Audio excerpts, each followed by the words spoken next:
Hi guys, I am so excited to see you again. I have missed you. I know I have not been there. I feel like I kind of hinting, like I gave you little hints last time. I was like, you guys, I don't know when I'm gonna post this, but I was not expecting to be that long. I had a lot of things going on in my life. I just needed change. I had a lot of mental breakdowns, and then I just had a new hairstyle. I was like, oh, life is good again. So I just needed a little time to think about my life, and actually I didn't want to talk just to talk because I was like feeling kind of depressed, and even now I am, but it's not that bad, and I feel like talking will kind of help me a little bit. But you guys, I had my first hater. And when I say hater, I'm not talking about a friend that's like a hater but actually love your work. I'm talking about a hater I don't even know. Basically, I was on TikTok and I was just like commenting. I was on the French side and I commented in French. And someone like talked really weirdly to me, and I responded to that person. And not the person going into my account and see that I'm talking English. And if you don't know, French people are a hater because we don't know how to speak English. I mean, I'm not including myself to that, but some are just so jealous. She was like, well, what did she say? She said something like, go talk English or something. Like go progress on your English because it's not that good. Something like this. And I was like, ooh. So the girl's mad. And then I was like, that's so funny. We're not even talking about me talking English, and like it was something so irrelevant. It was just about a show, and I commented and she was like, go study your English. I was like, ooh, girl. You had you have so much, you have nothing to do with your life that you went into my account to see what I was doing. And then you saw that I speak English and you thought that picking me on this would make me feel so sad and so bad about myself. That's so funny to me. Keep going. I love it. And again, you'd love to hate me. I don't care. But anyway, that's actually not why I'm here. I just wanted to say this like a little story time. I love it. Like, stop flirting with me. When you hate me, it's like you flirt with me, and I love it. I feel important. Like, what do you mean you don't even know me, but you went into my account? Yeah, keep going. Love it. Anyway, today we're here to talk about friendship, and it's a subject that I keep really close to my heart, and it's really dear to me. I love it so much. You know how in life and like shows everywhere, shows, books, films, it's all about love. And there's a lot about friendships, but the main thing is most of the time about love and how love is supposed to feel and how you're supposed to act when you're in love or you have a crush and stuff. So even though it's like based on straight people, you know what love is supposed to be. Even though you're never going to really know what it is about unless you live it. But love is there everywhere. But no one taught us to understand friendship. And I feel like the way friendship is viewed to people, female friendship is viewed in movies and books. It's like two women having a specific bond, and they're like loving each other so much and standing for each other and always being here for the other. And it's like, has been my whole life. In a way that I was like, that's just how friendship is supposed to be when it's not. Sometimes it could be. Honestly, sometimes it could be. And lucky you, I'm jealous of you, but not really at the same time. Because that's the kind of friendship that makes me toxic. That's the kind of friendship I can't control myself. In a way, like, I love people so intensely that it's either I'm giving you everything or I don't know how to deal with that. Of course, now I kind of know more because I know that it's not healthy for me and for the people. But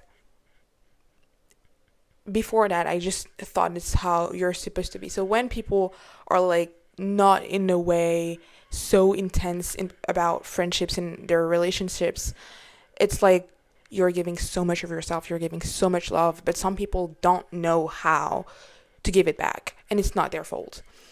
And this is the thing I really want you to understand. There's a difference between like people that does not care and people that can't give you love because they are not even giving love to themselves, and they have to know how to love themselves first in order to give you that love. But it's something I've been searching my whole life. I don't know if it's the same for you guys, but I feel like before this year and the year before realizing that I'm queer, love was not a big part of my life, and it has never been. And it's probably because I was religious at that time, and it's like a lot of things going on. But even without it, I didn't even think of like getting a boyfriend, getting in a relationship. I'm saying a boyfriend because at that time I didn't know I was queer, but I was not even interested in getting a boyfriend. My whole life was just about friendship, and I was way too much busy understanding why people were not like loving me as much as I was giving them love, than like wondering why I'm single. I literally like didn't care. And also I was kind of ugly, so I understood why people would not want to be in a relationship with me. um I mean, not that ugly, but kind of, not gonna lie. So friendship has always been a big part of my life, no matter what. Even like now that I can understand more friendship, and I know more my friends, and it's not in that intense way anymore. Friendship is and will always be such a big part of my life, just because I love being around people that understand me in a way that others won't really. Friendship for me is really like a little family that you choose, and it's, you can say bye at any moment, because if I don't want to be friends with you anymore, you don't want to be friends with me, I can just say bye. Family is just like, you have it, you stick to it, and even though you don't want to talk to them, it's going to be harder, because you can't really just say bye, you guys, I don't want to be with you. Like, it's not how it works. Friendship, you can just say bye, even though it's hard. I'm going to talk about it in a deeper way later. So because I was always putting female friendship, it's such a pedestal, it broke me in a way I was not expecting. No one teaches that friendship could be something really platonic. There's different type of friendships, and this is what I'm talking about when I say like the friendship that you see in movies and books. It's like two women having a real connection, and that's not what I actually want, and I think that's not something that goes with me, because I love it intensely, and it got to a point where when I was that close to people, I was actually having a crush on them. And at a time, I didn't understand. I was just like, that's how it is, because I love deeply people, and that makes me laugh now, because I'm like, you're just gay, that's why. But at a time, I just thought, well, it's just how it's supposed to be, because you love people so deeply that you're actually wondering if you have a crush on them or if you want to fuck them, which is weird. Guys, I'm a gay, like I'm a baby gay, so it's still hard for me, it's still blurry to me to figure it out. So my boundary between friendships and flirting is kind of blurry to me still, and it's something I have to work on. So basically why I'm saying this is because I have an example. Yeah, I had a crush on my friend, and it, like, the thing is, it lasted for like 2 days, I'd say. Had something, not gonna go into details of what happened there, but actually it's just because I love her so much. I must say loved her so much, because I still love her in a intense way, but I just can measure it more and like take a step back more now, because I know that it's not healthy. But I loved her so much that it was like, I can be myself here, I can be vulnerable. And there's this thing with me that it's like, when I love you so much, I'm gonna be vulnerable. And the vulnerability is where the crush can happen. It's like, ooh, I feel so safe around you that it's like, wait a day, a minute.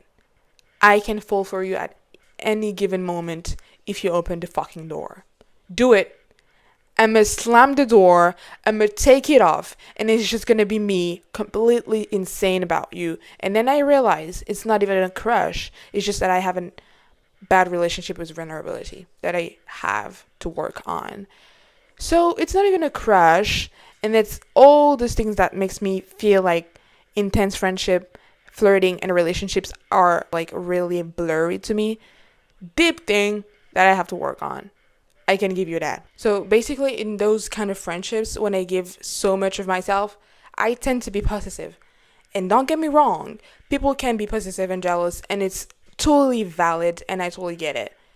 Because I'm a Taurus, and I am a stubborn bitch, and a jealous bitch, and a possessive bitch. And those three are like getting bigger and bigger the more I love you, and it's something I have to work on, and not act like you're not toxic. I know you have people that are like triggering you and you're going crazy, and that's normal. You just have to figure it out what's happening. Yeah, be nice to yourself. That's my advice. Just be nice to yourself and understand why it's coming, where it's coming from. There's a pattern here, there's something wrong. I know that you feel it. You're gonna be like, why am I always attracting people that are toxic? It's because you're toxic. You're a mirror. Just like, you gotta understand what's happening. But back in middle school, like high school, when I didn't know about my sexuality, I was wondering if I just love you too much or I'm just in love with you. Not in love, this is a big thing, but I just have a crush on you. And actually, I just didn't know. Um, so that does not work for me. This type of friendship that is like really intense is just not work for me. And in a deeper way, I'm gonna say I'm literally like toxic because the fact that I love so much, it's like I don't know if you remember what I said last time, like first podcast episode. I was like, you can't give too much of yourself because then people are not gonna have enough space to give it back to you. I like used the bottle metaphor. I was like, if you give too much of yourself, the bottle is gonna be like right here, and the person just gonna have this little space to give you a little bit of what's left, you know. So it's not their fault, actually, it's yours. And it's something I've like struggled to understand so much that I can't just give too much of myself. So those female friendship that you see in movies and books, it's not what is good for me for now. I still have to work on that because I know that at some point I'm gonna have a girlfriend and I'm gonna be in a relationship, and it's allowed and it's even like recommended to give more of yourself than when you're like in a relationship. You have to be vulnerable, you have to love more, you have to, it's like so intense and so passionate. And again, it depends of the relationship, but in a like normal way and basis way, it's like you have to give more of yourself. So am I going to be stuck again and feel toxic because I'm not giving you enough space to love me? That's another question that I'm asking here, because now I can like put some boundaries on friendships, but when I'm in love, I don't know if I'm going to be able to do that. Anyway, I'm going way too deep in that. In your 20s, I'm not 20, but I feel like 19, 18 is like, and even before, but yeah, in your 20s, you're just growing. You understand that there's a lot of other way to be friends with people. I want to talk about a specific one. You know, the friendship that you have, like, you know them since kindergarten, and then you realize that you kind of grew apart and you don't really know what's happening. I'm just going to tell you that it's just normal. Some friendships are just meant to be temporary. And it's like they've been there throughout a lot of things, but that doesn't mean they have to be there throughout the other part of your life. And I'm going to say that some people are really here just to see a version of yourself. And you needed them at that time. And now you're just going to have to get rid of them because you're just not going to like grow if they're still here. And it's like, maybe it maybe sounds selfish. I'm gonna say like it's not really selfish because I really feel like I needed to cut some people out of my life just to be the person that I am right now. I will not be able to be who I am now with them here in my life. I would not be able to have a podcast. I would not be able to like not be religious anymore, like not be queer and not be so loud about it, you know? And it's something I feel like it's so beautiful that some people are like here throughout the whole process, and they've been there, they're now here, and they will be here. But some people, you just have to understand that they will not be here, and it's hard. It's hard. Knowing that I am someone that has a lot of problem with like attachments and like leaving people, it's not easy. But once you understand that you have to get rid of them to be who you are, it's gonna be just easy for you. It's just gonna be easier. You might also feel really lonely in your 20s. You're like, I have friends, but I feel so lonely. First of all, you gotta understand a thing. You little person, you have to understand something. We're all in our 20s trying to figure it out who we are and what we want to do with our lives. It is so hard that it comes to a point where even if you're not doing this like on purpose, you're just gonna not be a good friend because you're trying to figure out what's happening in your own life. 20s are scary. Because, of course, before that, you've just been to school and it's like you've had friends, but it's like, you know what, you're just like meeting them through schools and it's easier. And now you're actually, wait a sec, I actually have to nourish my friendships in order not to lose them. But I also have to understand what I'm doing with my life and who I am as a person. That is crazy. And you're gonna see yourself you're gonna sit at some moment and be like, what the fuck am I doing with my life? And who deserves to be in my life right now? And it's so hard to understand that, and it's so hard to know who deserves to be there and who deserves you. Because you might be like, well, I feel kind of well with that person, but is she really listening to me when I talk? Or like, this person seems to be okay with being friend with me, but am I? You know, I am starting to understand who I am, and you're completely shifting, you know.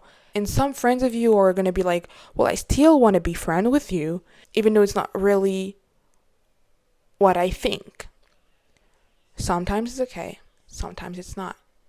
I'm going to take a specific example. And I know she's not going to be listening to my podcast. And maybe that says a lot about that friendships, and maybe I should actually cut it.